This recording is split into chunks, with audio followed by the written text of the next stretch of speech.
नमस्कार, सुबह के 9 बजने वाले हैं। वक्त है 9 की 9 खबर का और मैं हूं आपके साथ विभा उपाध्याय। और इस वक्त बड़ी खबर अमरनाथ से आती हुई, जहां अमरनाथ गुफा के पास बादल फटने से बड़ा हादसा हुआ है। अब तक 15 यात्रियों की मौत हो गई है, जिसकी पुष्टि भी की जा चुकी है। 50 लोग लापता बताए जा रहे हैं। अमरनाथ गुफा के पास बादल फटा है, 15 लोगों की मौत हो गई है। फिलहाल रेस्क्यू ऑपरेशन लगातार चलता हुआ। अमरनाथ हादसे में राहत और बचाव के कार्य तेज कर दिए गए हैं। सेना के साथ आईटीबीपी, एनडीआरएफ रेस्क्यू कार्य में लगी हुई है और पूरी रात रेस्क्यू ऑपरेशन चलाया गया है। एनडीआरएफ ने 15 लोगों के मौत की पुष्टि भी कर दी है। आपको बताते चलें कि कल अचानक से बादल फटा और इस वजह से एक सैलाब आ जाता है। पत्थर बोल्डर के साथ जैसे ही पानी तेज धारा में नीचे की तरफ बढ़ती है, 15 लोगों की मौत हो गई है, जिसकी पुष्टि की जा चुकी है। 50 लोग अभी भी लापता बताए जा रहे हैं, जिनकी तलाश जारी है।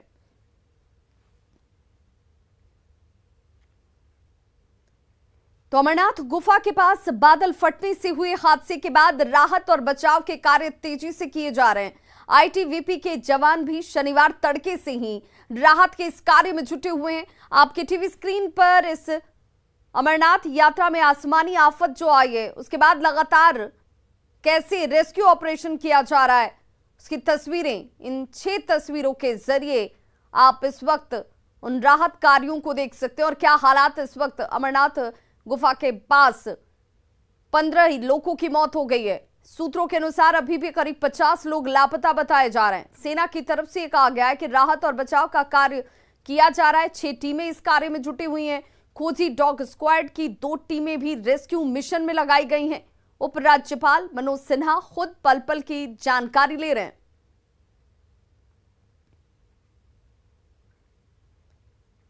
और हम आपको 10 कैमरे से तस्वीरें दिखाते हैं, जिनमें आप देख सकते हैं कि कैसे राहत और बचाव के कार्य इस वक्त किए जा रहे हैं, क्योंकि रेस्क्यू ऑपरेशन लगातार चलाया जा रहा है। न्यूज़ 18 की टीम कल से ही ग्राउंड जीरो पर मौजूद है और आप तक पल पल की अपडेट पहुंचा रहे हैं। ग्राउंड जीरो पर अभी क्या है हालात, इस बारे में ज्यादा जानकारी दे रहे हैं हमारे सहयोगी रिफत अब्दुल्ला। यहाँ पे अमरनाथ केव के इर्द गिर्द लगातार रेस्क्यू ऑपरेशन चल रहा है और आप देख सकते हैं एक और टीम जो है वो एनडीआरएफ की वहां पे पहुंच रही है और यहाँ से वो निकल गए हैं। पूरा आप देख सकते हैं इनको इन माउंटेन्स पे चढ़ के आगे जाना है पवित्र गुफा की तरफ। और यहाँ पे आप देख सकते हैं एनडीआरएफ की एक और टीम अब रवाना हो रही है। ये इन पहाड़ों के जरिए से पवित्र अमरनाथ गुफा तक जो है वहाँ पहुँचेंगे और उसके बाद ये भी रेस्क्यू ऑपरेशन में हिस्सा लेंगे, क्योंकि डायरेक्टली कांटेक्ट नहीं होता है यहाँ से। अभी भी काफ़ी लोगों के साथ बताया जा रहा है कि करीब जो है 50 के करीब लोग जो है वो मिसिंग है, वो लापता हैं। लेकिन क्या कहीं पे वो ज़मीन के नीचे तो नहीं दबे, क्योंकि जिस तरीके से पानी बहुत ज़्यादा आ गया उसकी वजह से काफ़ी सारे बोल्डर्स, रेत वहाँ पे आ गई और उसके नीचे भी काफ़ी लोग कल दबे हुए थे, जिनको निकाला गया। अब एनडीआरएफ की स्पेशल टीम जो है वो यहाँ पे पहुँची है और आप देख रहे हैं ये आगे रवाना हो रहे हैं। और मैं अपने कैमरा पर्सन से कहूँ कि वो आपको पूरा दिखाएं कि किस तरीके के माउंटेन्स हैं जो क्रॉस करके इनको वहाँ पहुँचना है। ये पहाड़ियाँ हैं, ये बालतल के रास्ते से अब एनडीआरएफ की स्पेशल टीम जो है वो अब रवाना हो रही है रेस्क्यू ऑपरेशन में।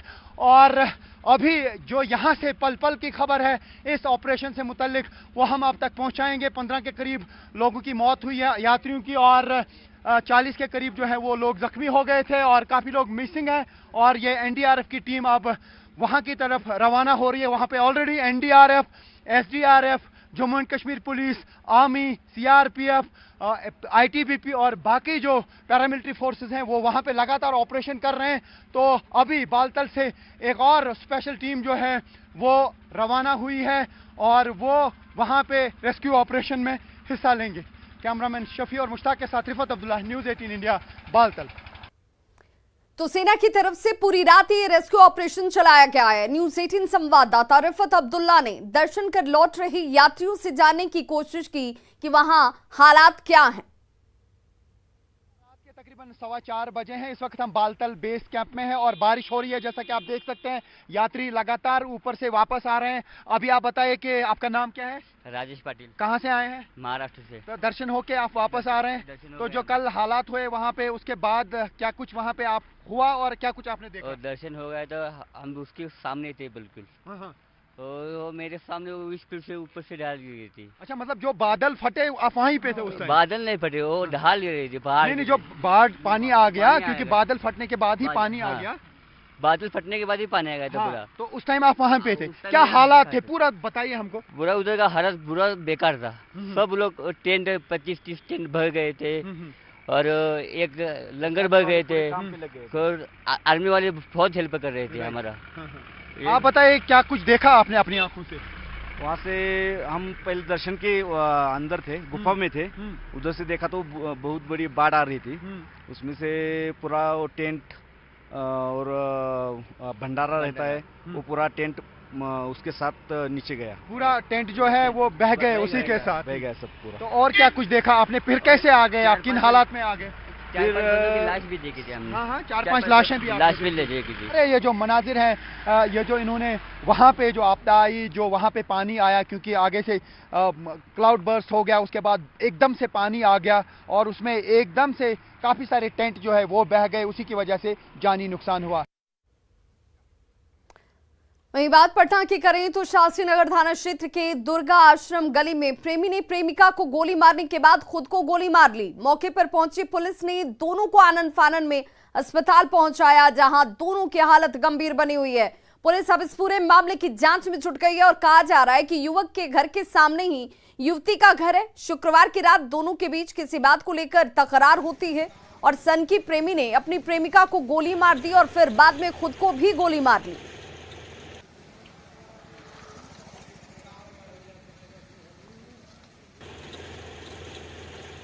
तो हालांकि गोली लगने के बाद पुलिस मौके पर पहुंचती है और दोनों को ही अस्पताल में भर्ती कराया गया, जहां पर दोनों की हालत गंभीर बताई जा रही है और पुलिस अब इस पूरे मामले की जांच पड़ताल में जुट गई है। सनकी प्रेमी की ये करतूत। और संवाददाता संजय हमारे साथ इस वक्त ज्यादा जानकारी के साथ फोन लाइन पर जुड़ गए हैं। संजय, इस पूरी गोलीबारी के पीछे क्या वजह खुलकर सामने आ रही है?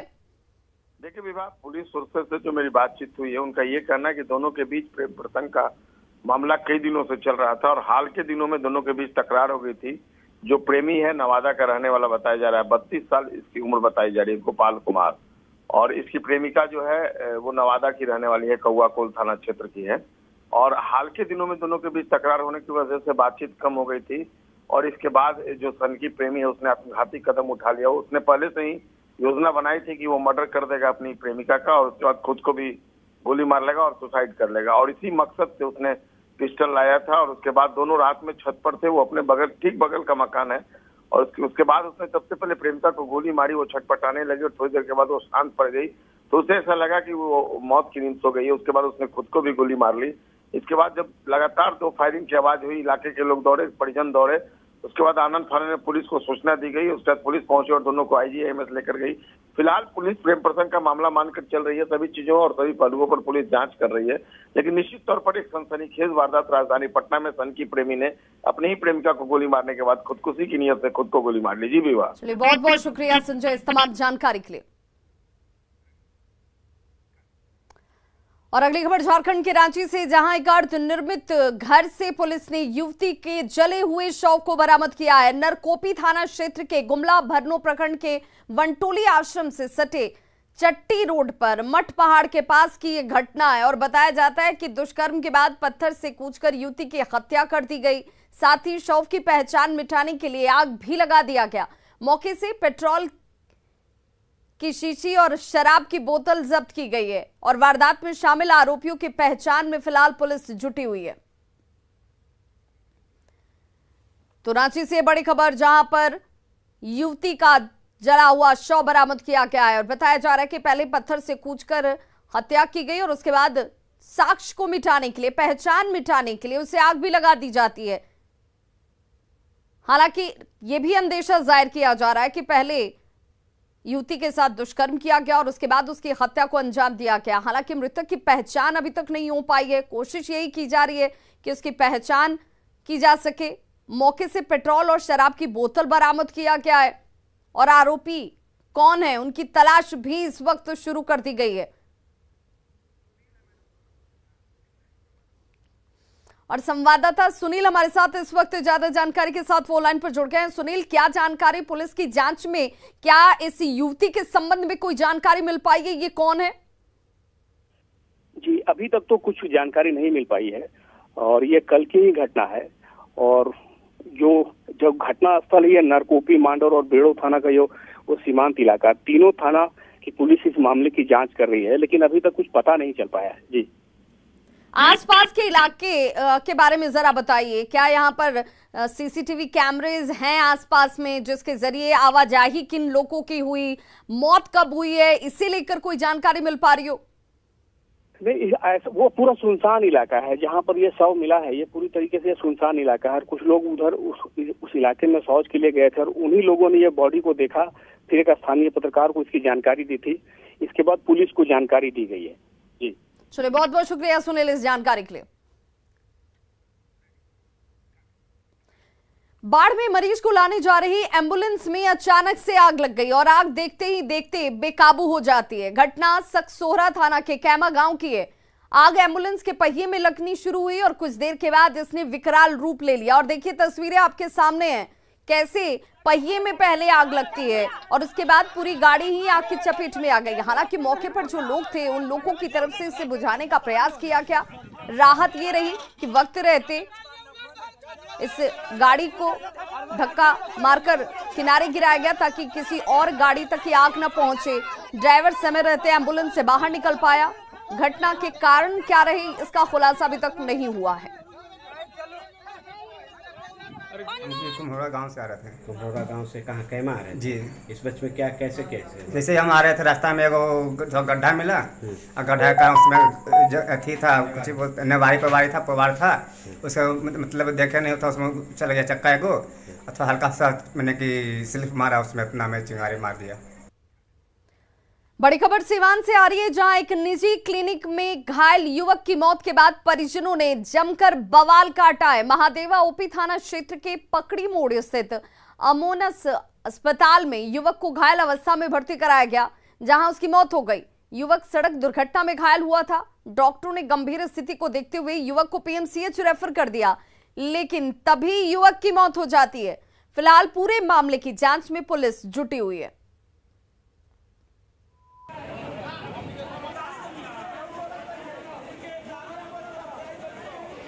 बात यही बोलते हैं, जो हम हमेशा यही बात कहते हैं कि दवाई किन लिया लो, बैठो उधर, जाते हैं देखने के लिए तो नहीं सर आएगी तो देखना है, नहीं तो आप भैया तो हम बोल रहे पोस्टमार्टम करिए, हम तो रेडी हैं, हम बिल्कुल लापरवाह नहीं है। हम बोलते छाती ठोक के कि पोस्टमार्टम करिए, हम लड़ेंगे केस। पता है, अगर वो डॉक्टर बन गए तो पीएमसीएच क्यों नहीं लेके गए? हमने रेफर किया था पीएमसीएच गवर्नमेंट हॉस्पिटल, हमने कोई प्राइवेट नहीं किए। IJIMS और कौन सा एम्स हॉस्पिटल। मैम, रेफर के दौरान जो ये था वो जिंदा था क्या? बिल हमने जिंदा भेजा है, अम्बू पे भेजा है भैया। ये लोगों को डॉक्टर पे विश्वास नहीं करते। अरे एटलीस्ट गवर्नमेंट डॉक्टर पे तो विश्वास करिए। पीएमसीएच भेजा है, एम्स भेजा है भैया। वो मर गया था, उसमें हंगामा हुआ था। हंगामा हुआ था तो किस लिए, क्या कुछ हुआ यहाँ पे? फिर क्या कुछ हुआ? हंगामा हुआ था तो आप आए तो क्या देखें? हंगामा हो रहा था, हम लोग रोकथाम किए, उसके बाद में जनप्रतिनिधि लोग आए। राजीव नगर के बाद पटना के वीरचंद पटेल मार्ग में भी जिला प्रशासन और नगर निगम का बुलडोजर चला। अवैध रूप से बनाई गई दुकानों को हटाया गया। लोगों ने विरोध शुरू कर दिया और विरोध की कोशिश जब शुरू की जाती है पुलिस की मौजूदगी में ही ये विरोध जो है वो धरा का धरा रह गया।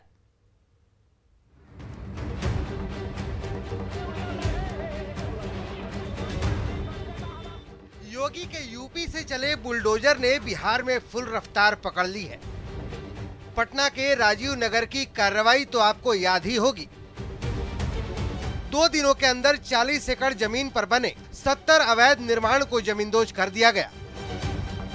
कोर्ट के आदेश के बाद राजीव नगर में तो बुलडोजर का पहिया ही थम गया, लेकिन अब कार्रवाई उस जगह पर हुई है जहां से नेता बनते और बनाए जाते रहे हैं। बुलडोजर यहाँ पर लगा दिए गए हैं और जिला प्रशासन की तरफ से साफ आदेश है कि कोई भी अतिक्रमण नहीं रहेगा। इसको लेकर वीरचंद पटेल मार्ग को खाली कराया जा रहा है। जी, यही है पटना का वीरचंद पटेल पथ। इस सड़क पर आरजेडी, जेडीयू, बीजेपी और राष्ट्रीय कांग्रेस का दफ्तर है। इन दफ्तरों में पहले किसी भी शख्स की एंट्री कार्यकर्ता के रूप में होती है और वो कुछ दिनों के बाद यहीं से नेता बन के निकलते हैं। लेकिन इसके लिए जरूरी है कि उनके बदन पर चमचमाता खद्दर का पायजामा कुर्ता हो। इस जरूरत की पूर्ति वीरचंद पटेल मार्ग की दुकानें कर देती हैं। यहीं पर कपड़ा खरीदो, यहीं पर सिलवाओ और फिर नेतागिरी टाइट। लेकिन वीरचंद पटेल की इन अवैध दुकानों को नगर निगम और जिला प्रशासन के बुलडोजर से तोड़ दिया गया। अवैध है ये जिला प्रशासन का कहना है। उसके बाद पूरी तैयारी के साथ यहाँ पर बड़ी संख्या में पुलिसकर्मी मौजूद हैं और बुलडोजर के जरिए देख सकते हैं तमाम जो यहाँ पर दुकानें लगाई गई थी, जो वर्षों से यहाँ पर दुकानें थी, उन दुकानों को हटाया जा रहा है। दुकानदारों ने विरोध की कोशिश की लेकिन पुलिस के सामने एक न चली। खैर, नेता बनाने की इन दुकानों को प्रशासन ने अवैध बताते हुए तोड़ फोड़ तो दिया, लेकिन सवाल है कि पिछले 40-50 साल तक इन्हें क्यों फलने फूलने दिया गया। न्यूज़ 18 के लिए पटना से रजनीश कुमार की रिपोर्ट।